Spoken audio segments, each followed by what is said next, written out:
At this juncture, we commend the voters of Pakistan, the ECP, polling staff, political parties, candidates, their agents and security forces, and all others for their respective roles during this generally peaceful election process.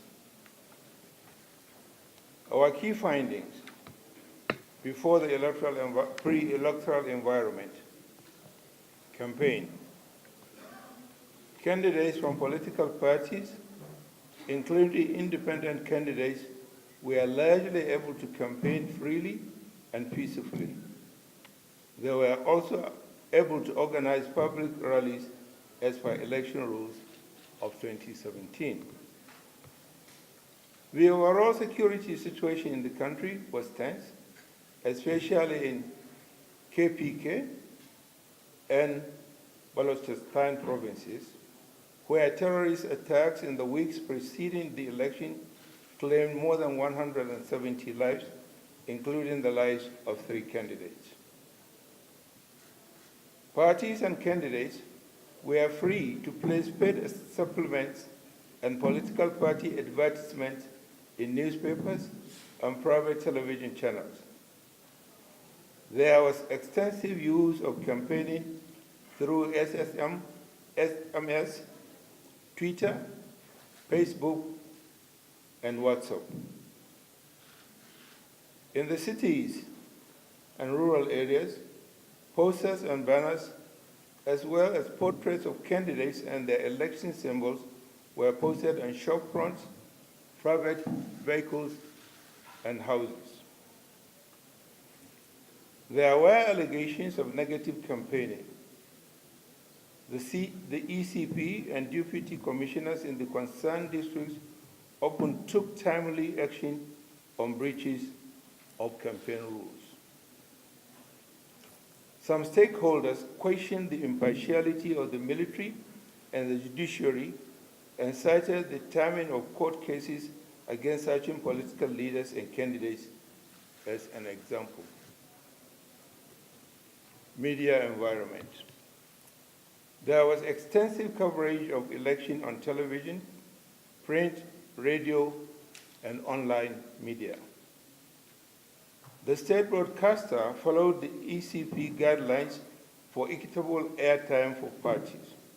However, political parties with greater financial resources were able to place more adverts on the private print and electronic media, thereby putting others at disadvantage. We received reports that some private media houses were subjected to pressure in the run-up to the election.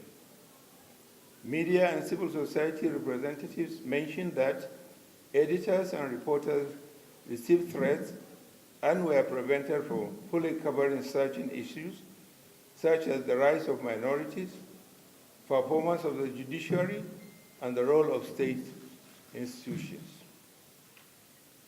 Some journalists and bloggers were reported to have been kidnapped, harassed, or intimidated for their critical coverage. These incidents reportedly resulted in increased self-censorship. Social media emerged as a powerful tool for political debate and discussions about the election, particularly among the young people. However, misleading news also found space in the social media. The legal framework. Pakistan's 2018 general election was conducted under a substantially reformed and improved legal framework consisting of the Constitution of Pakistan, the Election Act of 2017, and the Election Rule of 2017. This is a significant achievement reached through a consultative process. Improvements in the new law noted by our group include, but are not limited to the following: greater independence and autonomy for the ECP, including through power to make rules, financial autonomy of the ECP within an approved budgetary allocation, power to punish for contempt, enhanced power to declare a poll void, power to grant magisterial powers, measures for the training of election officials, powers to deregister or delist an existing political party or candidate in defined conditions, requirement for a comprehensive action plan not less than 4 months before a general election. ECP has to have own storage for preservation of polling records, and officials deputed for election duties have now been brought under the disciplinary control of the ECP. Broader legal and electoral reforms. New measures to enhance women's political participation, including power of the ECP to declare a poll void if the turnout of women is less than 10% of the total votes polled in the constituency. Each party must nominate a minimum of 5% of women for general seats in the National Assembly, improved voters' roll, fresh delimitation of constituencies for the 2018 election, extension of postal ballot facility to any person with physical disability who is unable to travel, and anyone appointed to perform election duties, and the introduction of guidelines for observers. The election day itself. In the majority of polling stations that we visited, voters turned out in large numbers to cast their ballots. We condemn the terrorist attack near a polling station in Quetta on polling day, which caused 31 deaths of several injuries. Voting in other polling stations across the country continued peacefully without any major incidents. We observed that the ECP was generally well prepared for the polls in most areas, and that the process was, on the whole, well administered. We noted that in some cases, voters were unclear of the location of their designed polling stations. We also noted that some voters were not aware of the procedures to apply to the ECP for transfer of vote from their former place of residence, and were therefore unable to cast their votes. We also observed that the prescribed voting procedures were generally adhered to by the ECP officials, many of whom worked diligently throughout the polling day. Some procedures were, however, not consistently adhered to, such as calling out voters' names or numbers. The polls closed on time at most of the polling stations at which we were present. There is a scope for improving the procedures for counting the ballot papers in order to uphold transparency of the process. Under the supervision of the ECP, there was visible security deployment by both police and army personnel. Although some of the stakeholders had expressed concern about the presence of the army personnel inside the polling station, we noted that many of the voters whom we encountered were comfortable with their presence. Overall, we did not form the impression that the security presence deterred the electoral process. Many presiding officers were unable to electronically transmit the results of the counts using the RCS, and therefore had to resort to manual transmission. The ECP later clarified that these RTS had experienced difficulties leading to delays in announcing provisional results. In some instances, presiding officers did not follow the rules concerning the distribution of signed copies of Form 45 to the representative of the candidates. The Election Act of 2017 enabled many women voters to exercise their franchise for the first time. This was greatly assisted by the efforts of the ECP, National Data and Registration Authority, NADRA, political parties and civil society to encourage women to register to vote. We noted that women responded to these reforms positively and voted in greater numbers compared to earlier elections. Women also played a commendable role in the administration of the election. Assistance was extended to persons with disabilities. The ECP issued instructions to presiding officers to give them preference in queuing. We noted that most polling stations lack access facilities for disabled persons. However, most were readily assisted by staff or the family members. We noted the enthusiasm and participation of young people in the electoral process. We also noted that the ECP, in accordance with the law, did not allow registration of certain proscribed entities and individuals to contest elections. However, their mechanism for filtering candidates linked to proscribed organizations was weak in the cases of 3 candidates who we understand managed to slip through the ECP scrutiny but were delisted on the eve of the election after media and civil society objections. Conclusion. By and large, the 2018 general election was an important milestone in strengthening democracy in Pakistan. We commend the people of Pakistan who have shown commitment to exercising their rights to vote. The ECP did a laudable job in terms of the short time frame it had to implement its mandate for holding transparent elections on schedule. We urge those who have grievances about the process to seek redress through the established channels of dispute resolution. We will make recommendations about further enhancing the electoral process in our final report. I thank you for listening. Thank you, Chairman. We'll take questions now. We have a roaming mic.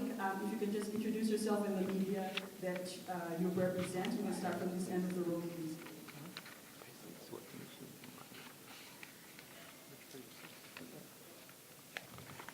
Thank you so much. This is Vinny Shahid Mitla from Board News.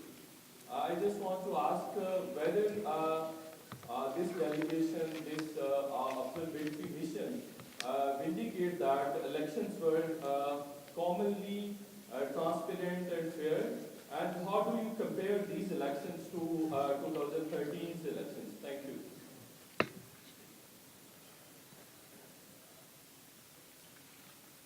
Any other questions? Okay, we'll take a round of 3 questions first. Sir, this is Zahid Malik, editor of the Daily Metro at Islamabad.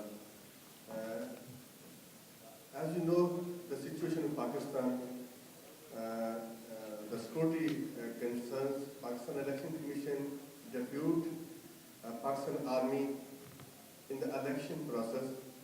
They were deputed inside and outside the polling station.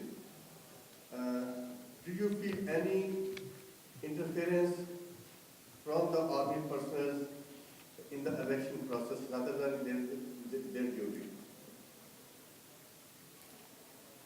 And then sworn in. And then we have answers from the chair. Thank you. Rashna Syan from Up TV. Sir, how would you comment on the turnout of the elections? Thank you. Come again? Turnout Yeah, of on the the turnout. How do you comment on the turnout? Now, the first question was asked, how do we compare the 2013 election and the 2018? Definitely from our interaction with the stakeholders and the people we encountered at the polling stations, they showed satisfaction on the improvement made so far. Now, on the issue of the interference of the army, also, we interacted with the polling agents and the people who casted their vote. They did not give us any indications that there was any disturbance or directives from the military. However, they were also able to vote freely because there was security provided by the security. When we asked the agents, the polling agents, are you satisfied with the arrangement? We got a positive answer that they were happy that the people were there. We did not receive any complaint on the presence of the military. The turnout was quite impressive. I'm told it was, the percentage has increased from 2013 election. Excellency, I had also asked about comparison between 2013 and 18 elections, not simply both elections, in terms of transparency. In terms of transparency.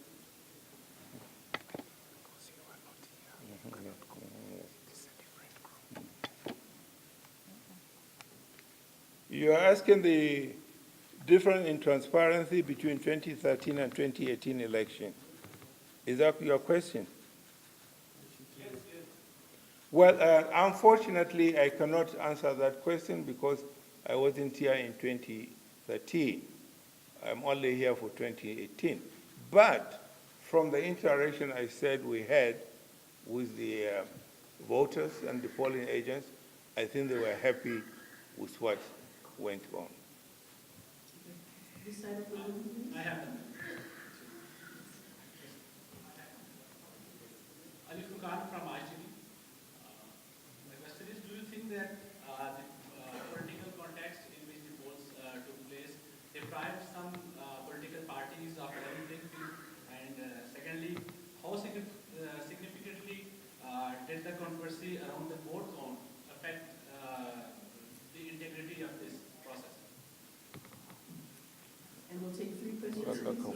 Hold on, please. What was his first question? No, what was his first question? What was your first Can you question? repeat the question, please, sir? Do you think the political context in which the election took place deprived some political parties of level playing field?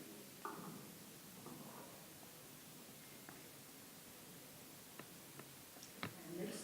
Raza Khan, Special Correspondent, PDU World. You did not utter a single word about the martyrdom of 8 Pakistani soldiers who lost their lives, and the same goes for the EU observers mission. Is the blood of Pakistani soldiers less than the blood of other human beings?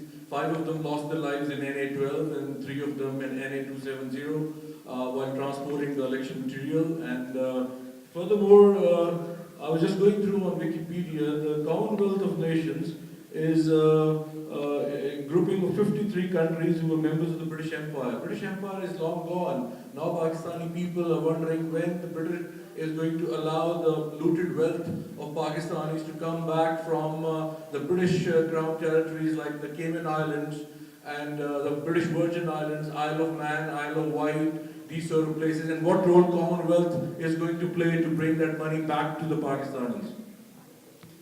Thank you very much for your question. Now, the first question was, you are asking us about the political playing field.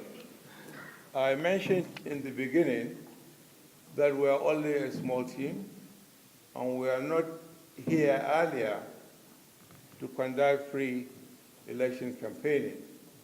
But from what we interacted with the stakeholders and civil society when we came, we were told, and we saw part of it, that campaigns were free, parties were able to put their adverts and also to hold rallies. Now, if you had listened to the next question, you are asking if you were listening.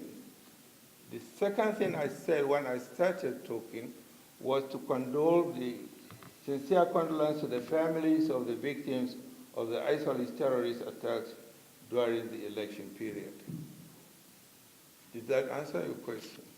You said about the military who lost their lives. Again, further down during my speech, I commended the security agencies and everybody who participated in the election. Maybe you are busy with your gadgets, so you missed that. Now, you asked about the relevance of Commonwealth. Commonwealth is a free voluntary association of former colonies of the British Empire. Unfortunately, we're here because Pakistan, being a member of this voluntary organization, welcomed us to come and observe this election. As to the other issue you mentioned, I think this is not the forum for that question. I'm here to observe the election. We have observed the election, and we are not doing the debriefing on the election.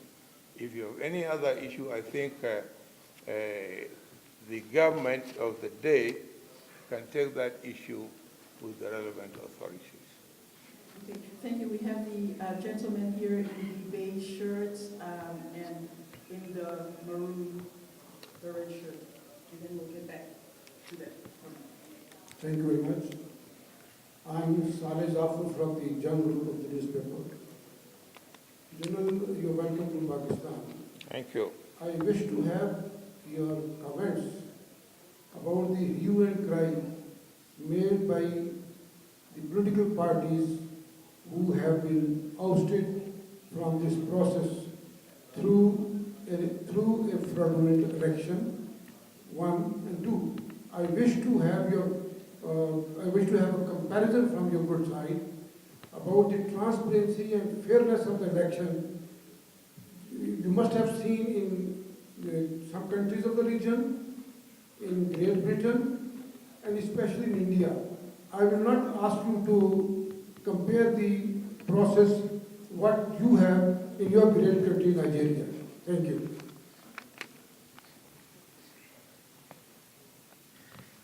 Well, I think if any stakeholder, if any political party has a grievances on the procedures and they feel something should change, there are ways to seek justice through the established system. So our advice... Come again? Well, we have observed, and even if I see them now, we don't have any executive authority. This is Pakistan election, and there are rules and regulations governing this election in Pakistan. There are rules and regulations putting how to redress your grievances. So I will advise those political parties to go through the proper channel to seek their redress. Next question, please, and one question per person. Thank you. Comparison.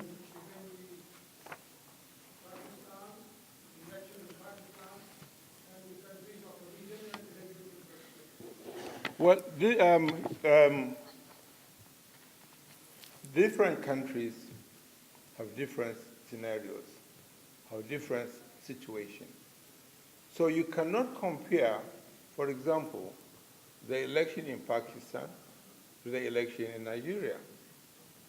Our procedures may be similar, but we have different situations in Pakistan. So it's not easy to compare the election in Pakistan with the election in Nigeria. We have different issues in Nigeria. You have different issues in Pakistan. And you are the people You are the stakeholders. You know, you are the one wearing the shoes. You know where it pinches, and so you are in a better position to answer that question. Thank you, sir. There are, please, because there are other people in the room. Yes, of course, when there is election, you hold campaigns, you sell your manifesto, and it is left to the electorate to buy your manifesto and vote for you accordingly. Of course, this is general in any election, in any party. Thank you. Thank you. This is Zaid Hussain Bashwani from ARY News Television. Political parties, big political parties, they rejected the result of the recent elections, and they have reservations over the result, and especially on the activities of the pre-poll rating during the pre-poll period. Do you study it, and would you will make it part of your report? Please comment. Naturally, with our interaction and also from what we saw, like I said in our first brief, that we are studying the situation, and this is just an interim report. In our final report and recommendation, we'll see what we can do, and this is going to be free for everybody to see. It will be handed over to our principal who sent us here, and through their own channels, they are going to send it to the government of the day and to the political parties in the country.